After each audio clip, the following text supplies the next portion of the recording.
Lifted from darkness into light. Oh,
about my faith.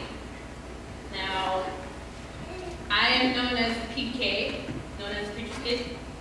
And some of you may think a Preacher's Kid's life is perfect, by the Bible, everything.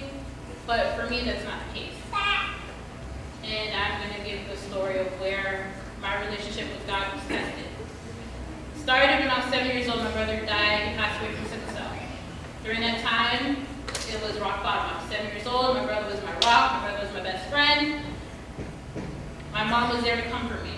And ever since then, my mom became, she's always been my best friend. She was my best friend. I told her everything. Anything that happened in my life, she was there. But then, sophomore year in high school, my mom passed away. She passed away from colon cancer. Now, at that point in my life, things went dark. I was angry. I was mad. I was sad. I didn't know what to do. My mind just went. And the reason why is because God has a way of showing you things before they even happen. But for me, I ignored it. I just kept ignoring the signs. God was trying to tell me, hey, listen, your mom's time on earth is short. Pay attention. I'm trying to help you out here. But I ignored it. My mom was everything to me. But when she passed, it went dark. So I would say about a year and a half, I was depressed. And to the point that it got really dark, and I almost started to self-harm. Now, some of you may be wondering, what do you mean by self-harm? What I mean by self-harm is cutting myself. I got to a point where I thought, if my mom's not here, why am I here? And during that time, I realized I was getting mad at God. And I remember questioning God, like, God, what happened here? You're supposed to give me my mom. You have other people here that don't believe in you, but you give them their mom. Why you gotta take mine away? Like, what is going on? Why are you doing this to me? Like, I'm your child. I'm going to believe in you. I pray to you every day. And during that time, I really stopped believing. I did. Part of me still believed that he exists, but part of me, majority of me was like, no, he can't exist if this is going on. This really can't be the God that I know. So year and a half, 2 years, self-harm, thought about suicide, literally had a bunch of pills in my hand, was going to take it. Until one point in my life, I literally had a razor in my hand about to cut myself. And it was bright sunlight outside. I was home by myself, and out of nowhere, thunder and lightning struck out of nowhere. And in that moment, God spoke to me and was like, Chelsea, I brought you this far in life. Why would you try and take your life now? Don't you know everything I've done for you is for a reason? Don't you know I have a greater purpose for your life? If I took your mom, that's because her purpose in life was done. So what are you going to do now? And within that, it was like, it clicked. I looked at the razor, I dropped the razor, I just started crying. Now people ask me, so why were you so angry? I wasn't just angry with God, I was angry with my family. Why? Because as soon as my mother passed away, people came up to me, family, friends, like, I'm so sorry for your loss. I'm so sorry, but you have to be strong for your dad, right? And I took a step back and I was like, whoa, I'm 15. This is a crucial part of my life. Why are you telling me I have to take care of my dad? What about me? Who takes care of me now? So with that, that's what caused anger. But I will tell you, ever since then, my relationship with God has flipped a whole 180. God is now my rock. He is my strength. There are some times where I feel like I want to give up. There are times I walk to class like, God, why am I here? Why? Every year my mom's death anniversary comes, I sometimes get memories. But God is always there telling me, hey, I'm here. Hey, I'm here. You're supposed to talk to me. Talk to me. I'm your father. Yes, you have an earthly father. I created you. I have a reason for you. I have a purpose for you. So if you're feeling like that, you should be the one talking to me. And I don't think a prayer is just, Lord, thank you for this day. Thank you for blessing. No. I consider prayer my conversation one-on-one. And I'm here to tell you, it's okay to ask questions, because after that time, everything clicked and everything was back on track. I started to ask questions like, God, tell me, really, what is it? Why? Tell me, what is the real purpose? And it's okay for you to question. If you're here because your relationship, you feel like it's broken, or you feel like you've lost something, ask questions. Have a childlike faith, because that's what I had to do. So don't give up. God has been there since day one. He knew you before you were even created. He knows what you're going to do. He knows what you think before you even think it. So this is my story to you. And I hope you take this testimony and see in your life if there's something similar. I'm here to talk. I'm here to pray with you. If you need someone to give advice, I'm here. But this is my testimony. So thank you. Amen.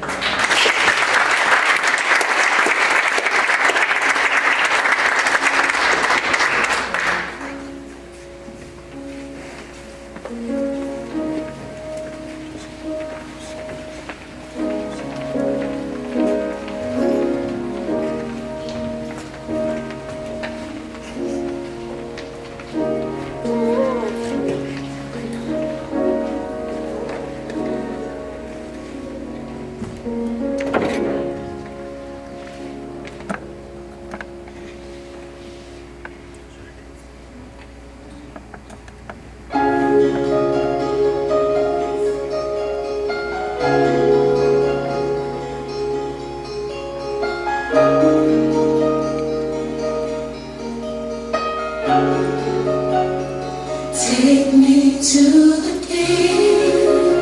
I don't have much to bring. My heart's torn in pieces. It's my offering. Take me to the King. Truth is, I'm tired. Options are few. I'm trying to pray, but where are you? I'm all churched out, hurt and abused. I can't think what's left to do. Truth is, I'm no strength to fly,